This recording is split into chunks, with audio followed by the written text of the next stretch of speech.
walk out secara bersama-sama. Kita yang sangat populer di antara politisi DPRD Provinsi Jawa Barat, Bapak Ono Surono. Saya sudah tahu Pak Ono kontrak-kontrak medianya sudah banyak nanti ke depan. Dan saya mengucapkan terima kasih atas berbagai otokritik yang dilakukan, baik secara langsung maupun lewat media, baik media massa maupun media elektronik. Dan itu menunjukkan bahwa di Provinsi Jawa Barat ada terjadi dinamika politik yang luar biasa. Semua orang memiliki concern pada hal yang menjadi tujuan kita, mewujudkan Jawa Barat istimewa dengan berbagai cara. Tugas DPR adalah bicara, itulah tugas DPR. Jadi kalau tidak bicara, mungkin DPRD dianggap tidak ada. Saya ucapkan terima kasih atas otokritiknya. Tetapi yakinlah bahwa apa yang kami lakukan selama ini, langkah-langkah yang seringkali kontroversi, langkah-langkah yang seringkali dianggap one man show, langkah-langkah yang seringkali dianggap terlalu sendiri dan terlalu konten, sesungguhnya adalah langkah-langkah menyelesaikan ini semua. Saya memberikan contoh, kalau saya melakukan operasi terhadap penutupan galian C, penutupan areal-areal pelanggaran terhadap lingkungan, kalau saya mengkoordinasikan terlebih dahulu dengan jajaran saya, bisa jadi operasi saya gagal. Kenapa? Karena begitu rapat, besoknya penambangnya sudah tahu apa yang akan kami lakukan. Sehingga kejutan-kejutan itu dilakukan untuk memberikan efek kejut. Dari efek kejut itu melahirkan viral. Dari viral itu melahirkan atensi. Yang pada akhirnya hari ini Jawa Barat, seluruh penambangan liar bisa diselesaikan secara hukum. Dan Kapolda memberi atensi yang sangat tinggi. Hari ini Jaksa Agung memberikan perintah kepada Kejaksaan Tinggi untuk melakukan proses pidana bagi siapapun yang melakukan pelanggaran lingkungan dan memberikan kerugian bagi kepentingan masyarakat. Yang kedua, saya sampaikan juga mengenai bagaimana melakukan penanganan terhadap berbagai problem lingkungan yang terjadi, nilai tukar petani yang menurun, kemudian musibah bencana alam yang tidak berhenti. Perlu kami sampaikan bahwa Gubernur Jawa Barat sudah mengeluarkan peraturan gubernur yang melarang alih fungsi lahan, yaitu larangan alih fungsi hutan, larangan alih fungsi areal perkebunan, larangan alih fungsi sumber-sumber pengairan, larangan air fungsi dari airan sungai, dan larangan alih fungsi pesawahan. Yang itu harus segera ditindaklanjuti oleh kabupaten kota dengan melakukan evaluasi tata ruang secara menyeluruh. Karena inilah jalan yang terbaik apabila kita ingin melakukan perubahan lingkungan di Jawa Barat. Kemudian, masih bicara kemiskinan hubungannya dengan pendidikan. Saya sampaikan bahwa problem kita saat ini, saat pemerintah menggratiskan sekolah sampai SMA, swasta masih bayar, maka gratis itu tidak punya makna. Saya tadi di jalan itu bertemu dengan orangnya menangis di depan saya karena seragamnya tidak bisa terbayar. Saya katakan harga seragam berapa? 1,5 juta. Saya balik, jajan anak ibu berapa? Sehari 20.000. Apa sih yang terjadi? Yang harus diperbaiki bukan hanya pemerintah, tetapi juga masyarakat harus diperbaiki. Apa yang harus diperbaiki? Ke sekolahnya harus selalu gratis, tapi biaya konsumsi anaknya selalu diikuti. Apa artinya gratis? Kalau bekal ke sekolah 50.000 per hari. Negara mengeluarkan biaya, tapi orang tua mengeluarkan biaya. Maka kami sudah mengeluarkan surat edaran. Yang surat edaran itu sesungguhnya sebagai upaya sistematik dan menyeluruh sampai tingkat pendidikan dasar, walaupun itu bukan kewenangan gubernur. Tetapi dari sisi surat edaran gubernur bisa dijadikan landasan bagi para bupati dan wali kota membuat surat edaran yang sama. Apa sesungguhnya yang menjadi alam pikiran saya? Alam pikiran saya, kemiskinan terjadi bukan hanya pada persoalan menurunnya pendapatan, tetapi kemiskinan terjadi yang paling besar adalah karena meningkatnya biaya hidup. Biaya hidup yang tinggi misalnya di sekolah, biaya studi tour, biaya perpisahan, biaya outing kelas, dan berbagai biaya wisudaan, itu adalah biaya yang tinggi dalam pendidikan. Untuk itu apa yang dilakukan oleh orang tua ketika membelanjakan untuk kepentingan itu? Mereka pinjam bank emok, mereka pinjam bank keliling, mereka pinjam bank pinjol, mereka pinjam NBK, dan mereka pinjam bank Pancasila. Menghentikan ini sesungguhnya, saya lagi menghentikan mereka tradisi meminjam uang dalam keadaan terdesak pada para rentenir. Dan ini strategi untuk menurunkan kemiskinan. Kemudian yang berikutnya adalah perhatian ketika rakyat sakit. Maka pemerintah harus cepat hadir menangani. Kenapa? Karena orang bisa jatuh miskin ke dalam jurang yang lebih dalam.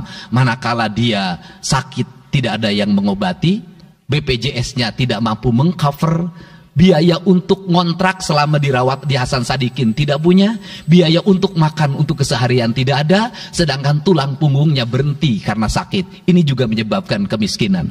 Kemudian yang berikutnya, kemiskinan terjadi karena rusaknya sumber daya alam, air yang hilang, sumber penghidupan yang hilang, sumber energi yang hilang, sumber protein yang hilang, sumber kalori yang hilang di lingkungan berupa kerusakan lingkungan. Itu akan melahirkan kemiskinan. Maka alam yang tertata sesungguhnya adalah bagian dari upaya untuk menjaga kemiskinan.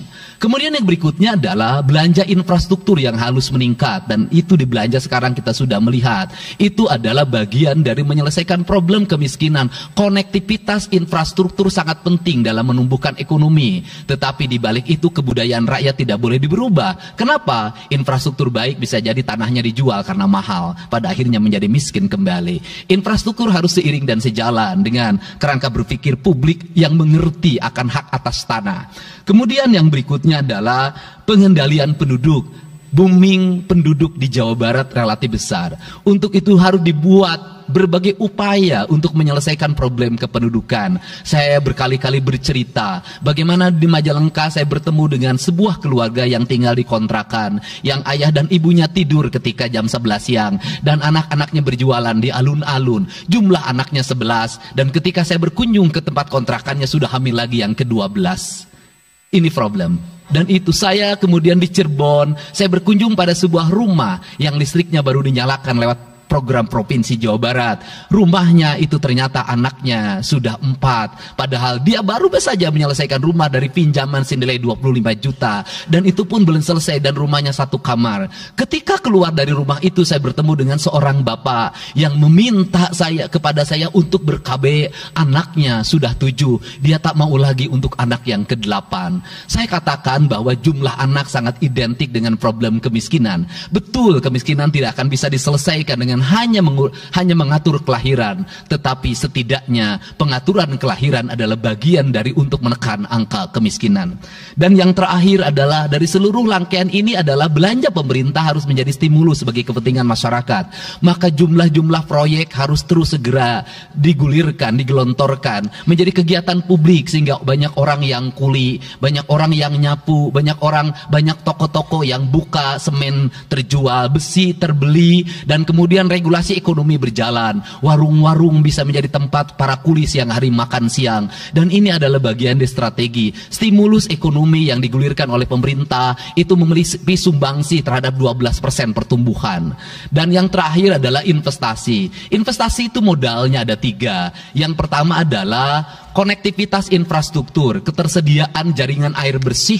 Kita jujur hari ini saya sampaikan ke DPRD, banyak perusahaan-perusahaan yang masih menggunakan air bawah tanah tapi tidak berizin. Bayar pajak tidak, jalan terus. Karena kalau dihentikan mereka pabriknya berhenti. Setelah itu apa? Mereka menjadi objek pemerasan beberapa pihak dalam setiap bulan karena dianggap melanggar perda. Tetapi kalau juga mereka dihentikan, maka pabrik itu berhenti. Dilema itu harus segera diselesaikan. Caranya bagaimana? Caranya adalah pemerintah provinsi melalui Bapeda hari ini harus segera merancang daerah-daerah yang menjadi kawasan industri, harus dibangun fasilitas infrastruktur jaringan air bersih dalam bentuk investasi pemerintah, sehingga nanti dikoreksikan dengan PAM-PAM atau PDAM di setiap kabupaten kota secara terkoneksi. Dan ini jalan bagi kita menyelamatkan lingkungan dan menorong pertumbuhan PDAM di setiap kabupaten kota. Karena apa? Karena angka pembayaran yang dilakukan oleh industri jauh lebih baik dibanding angka rumah tangga dan angka-angka layanan sosial lainnya. Itu yang pertama. Yang kedua adalah tumbuhnya iklim investasi di mana masyarakat merasa nyaman, investor merasa nyaman ketika perizinannya cepat. Saya memberitahukan ya, bahwa di Indramayu ada pabrik sepatu yang selama 2 tahun tidak mau buka, hanya karena perizinan lingkungan hidupnya belum kelar. Saya ngambil langkah pasang badan, lakukan pembangunan karena itu menyerap 8.000 tenaga kerja. Kemudian di Cirebon juga seperti itu, banyak perizinan yang menggantung bertahun-tahun. Hari ini saya janjikan dalam 1 bulan ini seluruh perizinan di Jawa Barat tuntas dan selesai. Dan saya meminta kepala BPM TSP menjadi VR pemerintah Provinsi Jawa Barat untuk senantiasa tiap hari melihat data dan dokumen di setiap kabupaten kota, mana yang terlambat, mana yang mengalami hambatan. Kemudian yang berikutnya adalah kenyamanan dalam berusaha. Kenyamanan dalam berusaha adalah keterangan para investor dan lingkungan masyarakat terhadap berbagai aksi gangguan dari orang yang mengatasnamakan diri preman. Untuk itu hari ini kita cukup bersyukur di Jawa Barat, peristiwa ini sudah hampir tidak ada. Kapolda kalau dengar ada preman hari ini turun, termasuk ke Garut, dengar ada preman Kapolda turun. Ini semua stakeholder sudah bergerak dengan baik, layanan investasi sudah berjalan dengan baik. Tinggal satu lagi hambatan investasi adalah masyarakat menaikkan harga tanahnya luar biasa. Kasus BYD, kenapa mengalami hambatan sekitar 20 hektar masih belum terbebaskan? Karena rakyatnya hari ini meminta 3 juta rupiah per meter. Padahal di situ dulu 150.000, itu pun jarang yang beli. Ini problem kita. Apa peran gubernur saya sampaikan? Peran gubernur bukan hanya mendorong bagaimana investasi berjalan melalui mekanisme administratif. Saya sampai turun untuk mijitin orang yang jual agar mau jual. Dan sudah ada beberapa yang berhasil saya rayu, saya dekati dengan harga. Itu pun tidak terlalu rendah, harganya 1,1 juta. Itu sudah paling murah. Ini yang terjadi di Jawa Barat hari ini. Tidak mudah mengelola sebuah wilayah yang begitu luas. Tidak mudah mengelola sebuah daerah yang kabupaten kotanya sudah otonom. Diperlukan pendekatan-pendekatan seorang ayah pada anak-anaknya. Sehingga hari ini saya di Provinsi Jawa Barat, saya tidak memposisikan gubernur. Saya kadang memposisikan menjadi ketua RT. Saya kadang memposisikan menjadi ketua RW. Saya kadang memposisikan menjadi kepala desa. Kenapa? Karena warga ini perlu disentuh dengan pendekatan pendekatan emosional yang kebapaan, bukan pendekatan struktural. Untuk itu saya yakin bahwa forum ini adalah forum kebahagiaan bagi kita semua. Kita sudah bisa menyelesaikan 2 agenda besar. Semoga ini menjadi kado terindah bagi masyarakat Jawa Barat.